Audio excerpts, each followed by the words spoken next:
अस्सलाम वालेकुम दोस्तों, ये आज शाह जी आए हैं हमारे पास। तो भाई मुबशर भी हैं, तो कबूतरों का शौक हो रहा था, तो मैं दिखा रहा हूँ ये कबूतर ओवर टाइम, जो ओवर टाइम के नाम से आपका हाँ मशहूर ओवर है। टाइम से मशहूर। और इसका इस दफा नाम है कैदी नंबर 804 अल मरूफ ओवर टाइम। तो ये कहते हैं कि जेट में भी उड़ा है, तो कहते हैं कि लालियों के ये इस पर काटे हुए, मगर मैं बताना चाहता हूँ इसके पार ही नहीं, बगलों के पार। ये देख लें, इधर भी नहीं है ही नहीं है, और ये देखें इधर भी नहीं है। और इसका भाई दिखाता हूँ, एक ही पूर के हैं, दोनों के नहीं है। ये देख लें, ये इन्हीं परों पे ओवर टाइम करता है। और ये देख के भाई मुबशर शौक करवाएं उसको बिल्कुल बिल्कुल इन्होंने पर है ही ये देखो। नहीं, मालूम नहीं है पर दोनों भाई हैं ਕਹਿੰਦੇ ਵੀ ਬਗਲਾਂ ਕੋ ਨਹੀਂ ਹੈ।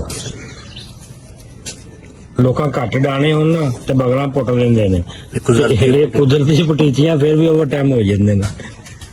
ਇਹ ਦੇਖੋ, ये अभी लास्ट टाइम वनडे चैंपियन में दोनों उड़े हैं। ये 2021 जेट भी दोनों उड़े हैं, 2022 जेट भी उड़े हैं, 2023 जेट भी उड़े हैं, और असवज भी लास्ट वाला जेट असवज भी उड़े हैं। ये 22 बह जाएंगे 22 में वो पूरी 11 बाजियां उड़ा है, जो टेम्परेचर था 2022 से बह जाएंगे। हाँ जी, उसमें 10 घंटे की ਓਵਰ ਟਾਈਮ ਹੋਇਆ ਬਾਜ਼ੀਆਂ ਚ। ਉਹ ਪਹਿਲੇ ਦੋਨੇ ਹੁੜ ਕੇ ਓਵਰ ਟਾਈਮ ਹੋ ਗਿਆ ਸੀ। ਪਹਿਲੇ ਦਿਨ ਬੈਠਾ 8 ਵਜੇ ਤੇ 24 ਮਿੰਟ ਤੇ ਦੂਜੇ ਦਿਨ ਬੈਠਾ 9 ਵਜੇ, ਦੂਜੇ ਦਿਨ 9 ਵਜੇ ਬੈਠਾ। ਇਹ ਓਵਰ ਟਾਈਮ है ही नहीं, कुदरती नहीं। ਨਹੀਂ ਕੈਦੀ ਨੰਬਰ 804 ਅਲ ਮਰੂਫ ਓਵਰ ਟਾਈਮ। बगला आईया ही नहीं। ਆਈਆਂ ਸੀ ਪਹਿਲੇ ਸਾਲ ਆਈ ਜਿਹਨਾਂ 80 ਦੀ ਪਟਾਈ ਕੀਤੀ ਸੀ 2022 21 ਵਿੱਚ। अच्छा। ਤੇ ਫਿਰ ਉਹ ਉਦੋਂ ਕੁਦਰਤੀ ਨਦੀ ਨਿਕਲੀ ਨਹੀਂ, ਪਹਿਲੇ ਬਰਸਾਤ ਸੀ। ਉਸ ਤੋਂ ਬਾਅਦ ਤੋਂ ਮਤਲਬ ਕਿ ਬਗਲਾਂ ਤੋਂ ਬਗੈਰ 2021 तो बाद बगैर बगला तोड़ दें। ਫਿਰ ਨਾ ਉਹਨੇ ਬਾਂਜੀ ਉੱਡਦੀ ਪਈ ਨਾਲ ਨਾਮ ਦੇ। ਇਹ ਛੱਡ मतलब दूसरा भी पूरा दिखाना है, उन्हें दिखाया है यानी पूरा है। उधर मेरे ले आओ मैं एक ही पूर दें। ਅੱਛਾ ਮਜ਼ੇ ਦੀ ਗੱਲ ਹੈ, ਬਿਲਕੁਲ ਆਪਣੀ ਮਾਂ ਦੇ ਬਿਲकुल ਆਪਣੇ ਪਿਓ ਦੇ। ਇਹ ਮਾਂ ਤੇ ਗਿਆ, जी आया ਇਹ ਪਿਓ ਤੇ ਗਿਆ। उस्ताद ही पूरा उस्ताद है।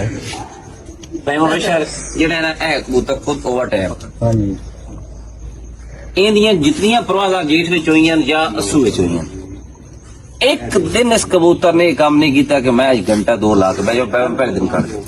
ਇਤਨਾ ਜਜ਼ਬਾਤੀ, ਇਤਨਾ ਗੈਰਤਮੰਦ ਕਬੂਤਰ ਹੈ, ਜਦੋਂ ਬਹਿਣਾ ਸੀ ਆਪਣੇ ਆਪ ਨੂੰ ਮਾਰ ਕੇ ਬਹਿਣਾ, कोई गुंजाइश नहीं छड़ता कि मैं अपनी गुंजाइश बचा के बैठ जाऊं। यानी कितने दिन बाद मर्जी चढ़ लो, पहले दिन